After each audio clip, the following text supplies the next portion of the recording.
Hey guys, welcome back to my channel. My name is Shanique Beckford, and if you're watching for the first time, welcome back to the channel. Today, based on the title of this video, you already know what I'm going to be talking about. But before I even get there, if you haven't subscribed as yet, make sure that you subscribe. Hit the subscribe button and tap the notification bell. That way, every time a video is posted, you'll be the first to notified. Notification gang, make sure you spam the comments. Make sure you comment so we can have a conversation in the comment section. All right, so today I'll be talking about a topic, as I said, based on the title of the video. You know just what I'll be talking about. It's something that we cannot overlook, and I'm not going to be one of those pastors that will over spiritualize depression. There are certain things you just do not over spiritualize. There are literally some people that go through things, and sure, we can pray with them. Depression for one, sure, you can pray with them. You can do deliverance from the spirit of depression and all of that stuff, but there are certain things it requires you sitting down with someone and talking to someone. When it comes to depression, I believe that depression is a serious thing, and people do struggle for many reasons. Guys, if my face looks shiny, I apologize. I'm not wearing any makeup. I'm just wearing some shea butter. The last braids I had, I got lazy. Didn't want to take them out. I was lazy and tired, and I started to get like 3 little pimples, so just giving my face a break. But depression is a serious thing, and there's a lot of people who are literally going through depression. They're depressed for numerous reasons, and the thing is, oftentimes when people are depressed, they don't talk about it, because in our culture, I'm from Jamaica, and in our culture, we don't take depression and some of these things seriously. If you say to your mom, I'm depressed, the first thing she or your father, the first thing they'll probably say is, go sleep, or go watch a movie, or go sit down, but you're depressed. What are you doing to be depressed? And you don't even know how the bills are paid. And they will say all kinds of things, not understanding what you're really going through. And so in my culture, people don't really treat depression per se. I mean, they do, but it's not really taken seriously. For the majority of the population, I'm not sure if I should really, maybe my statistics is off, but in a Caribbean home, the majority of Caribbean homes, they do not understand the severity of depression, and they don't have certain knowledge about depression. And so usually it is shoved under the carpet, not just for teenagers, but even adults. People will say to you, go have a drink, or just go out, you'll feel better. And it's a lot more than just a one night out. It's a lot more than a couple of beers. It's a lot that is built up and going on the inside. And so I really understand the whole thing of depression. If you are watching, you feel as though you are depressed, you feel as though you have anxiety or depression or anything of that sort, if you need help, my email is in the description. I'll put it also in the comments. If you need to reach out to someone, feel free to reach out. You can make an appointment. You can come see me in office if you need someone to talk to. It's not worth killing yourself over. It's not worth dying. Couple years ago, when I was a child, I don't know my father. I'm just sharing 2 things with you. People don't really talk about these things. I think when I was about 3 months, my father is not Jamaican. He is he's a UK citizen, born and raised, so he's not from Jamaica. When he came, when my father came, he met my mom, and whatever happened, and he left, I think, when I was about 3 months. I grew up not knowing my real father, and by the age 5, 6, I was asking.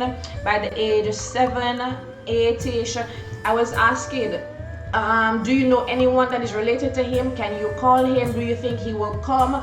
I started to get to the point where I accepted that, okay, fine, he's not coming back. I may never know who my father is, but and I tried to just play it off. I mean, I had a stepfather. I had a lovely stepfather. He was amazing. He still is amazing. But it started to affect me because, one, I started having dreams. I started having serious dreams that my father would come from England and he would drive this nice open top car with the tops rolled back, and he would just come. He would take a lot of toys from me, a lot of clothes, a fancy phone, and just as a child, getting a barrel and fancy things from overseas, it's like Christmas and heaven. So I used to have dreams that he came back to Jamaica and we used to go out, and I would constantly have these dreams. I don't think I've ever really told. I think maybe once or twice I told my mom. But the dreams were becoming so bad that I started building up inside fantasies that, you know what, maybe one day my father would come. I kept having the dreams to the point where I started to reach out, because I don't know anyone from my father's side. I was told that he has a daughter in Kingston.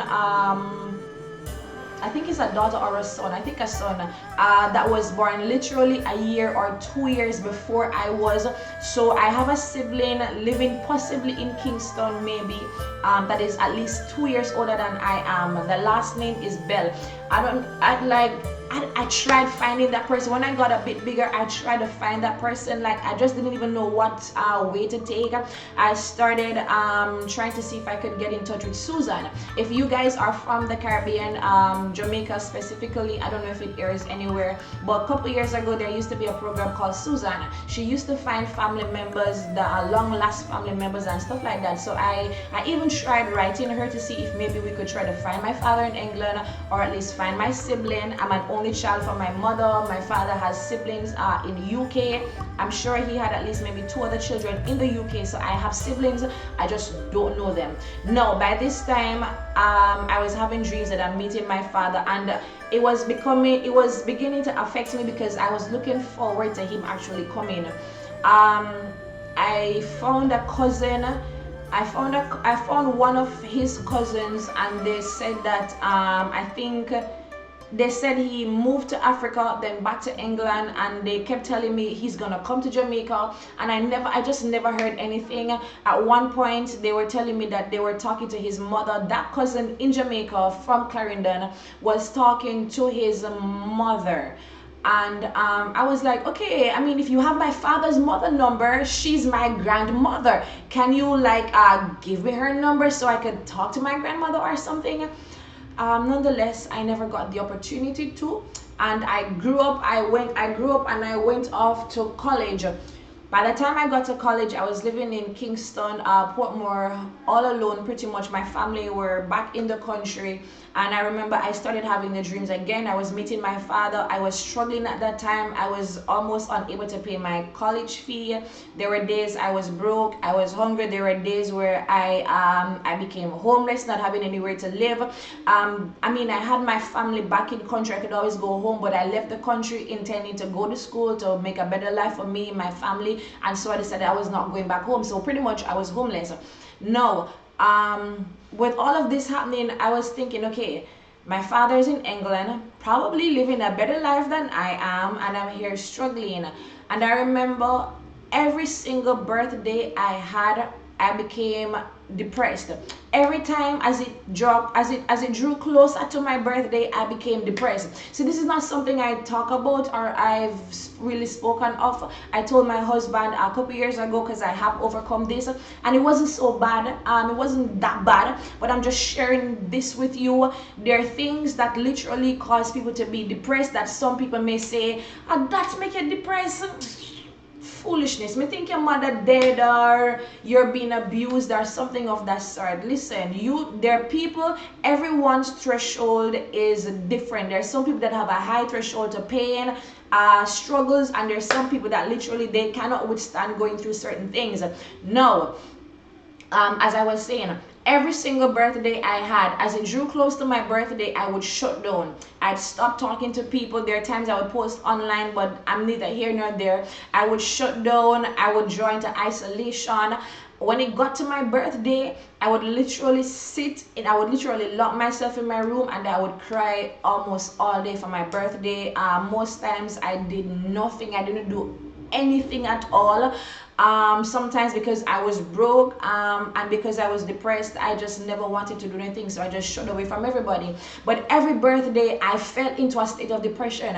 When I was in Bible college, I remember one particular year in Bible college, I never went to school for my birthday. I stayed home.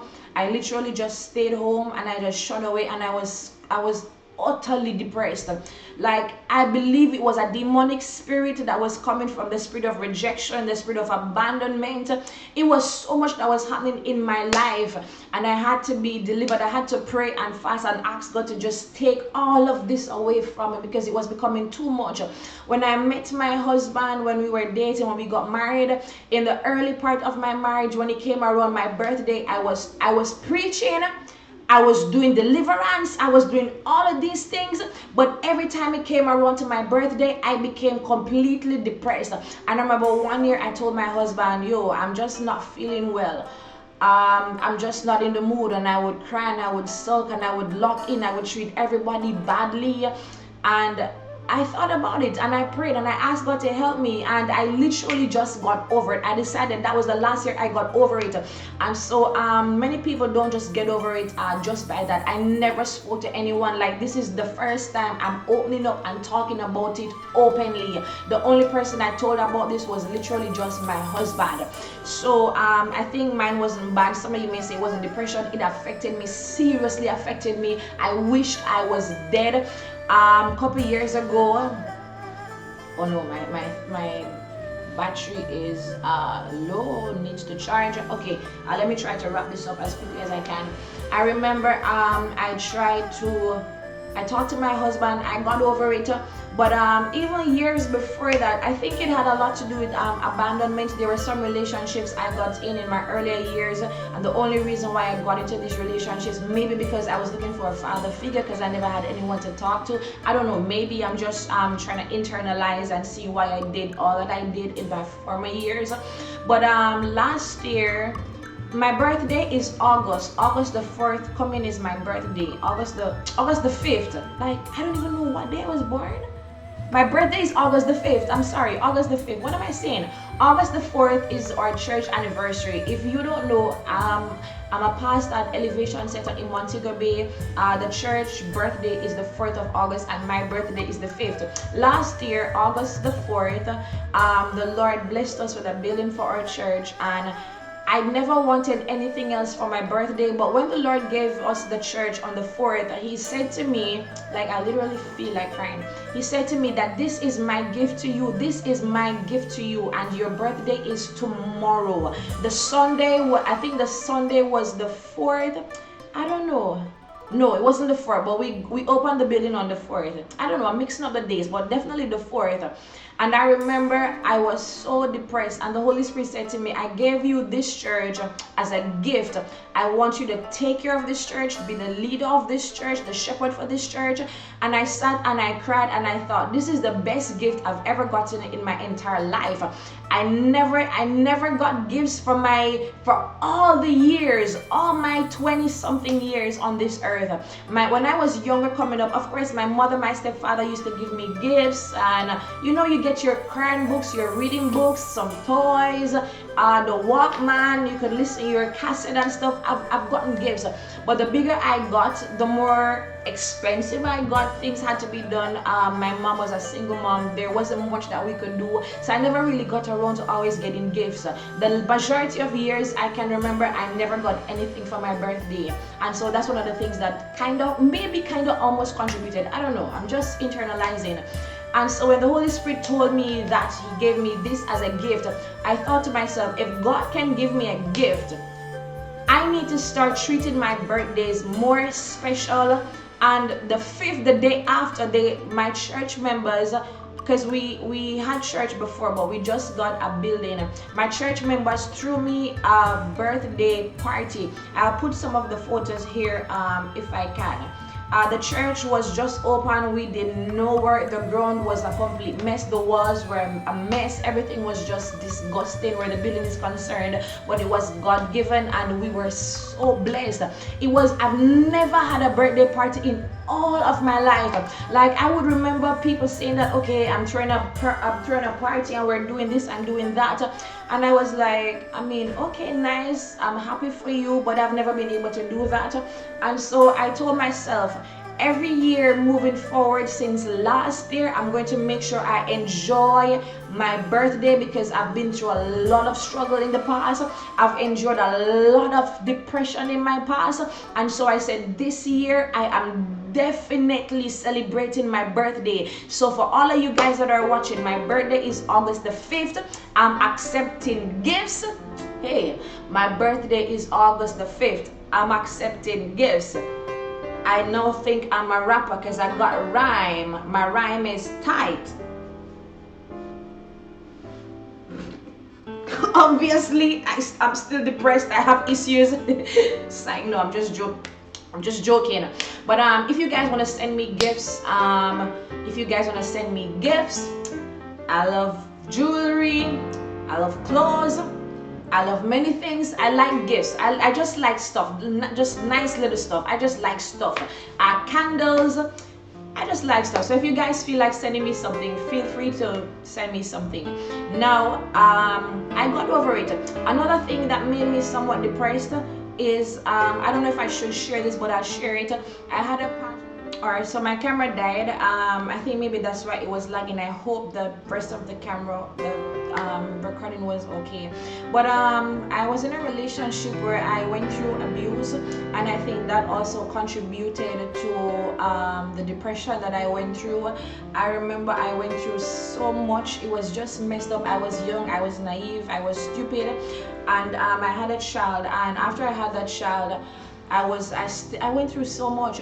I was told that you will never be with anyone else, and no one will love you the way I loved you, and I will make your life a living hell. My son will have no stepfather, and I will ensure that this does not happen.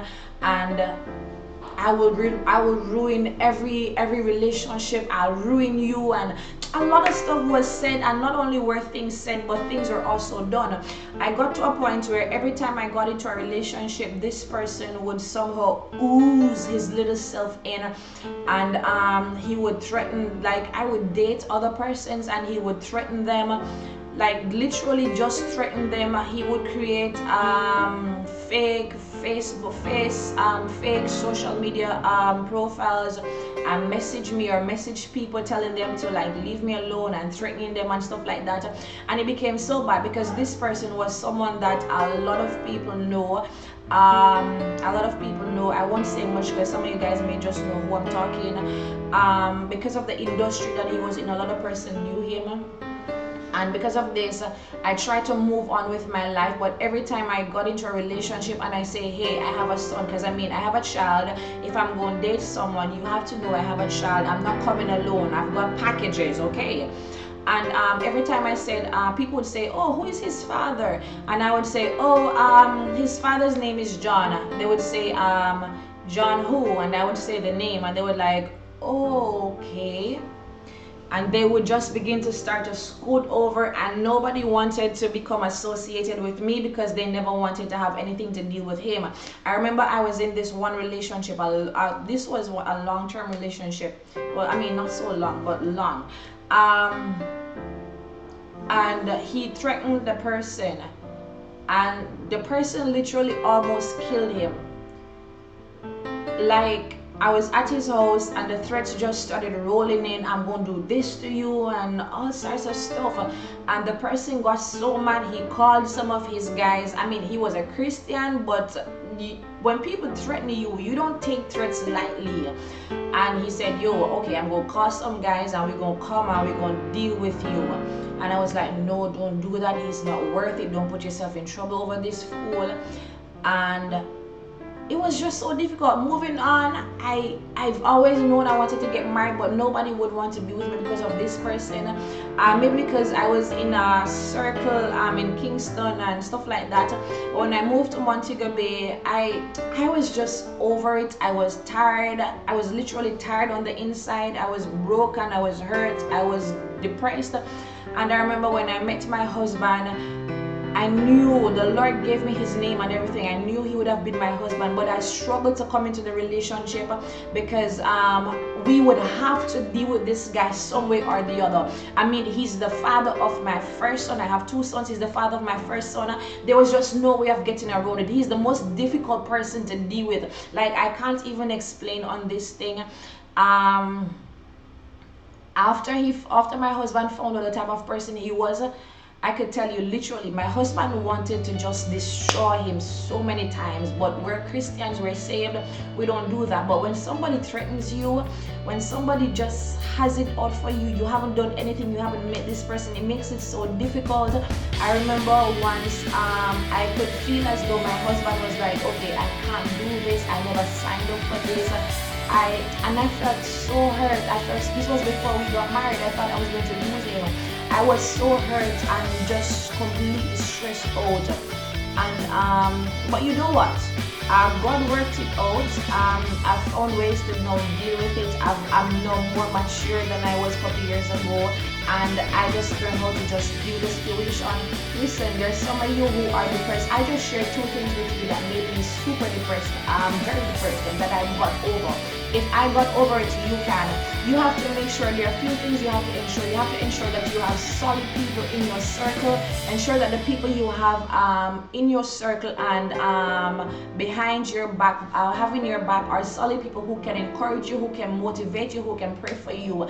You have to ensure that you're going to a church that can help you to worship, to come to a place of finding yourself and knowing who you are. The closer you get to God is the more you're able to overcome this thing. And while you're overcoming through spiritual means of praying and fasting and worshiping God, all of these lovely things, if you need to talk to somebody, find somebody to talk to. Depression is a real thing. There are many people who are struggling.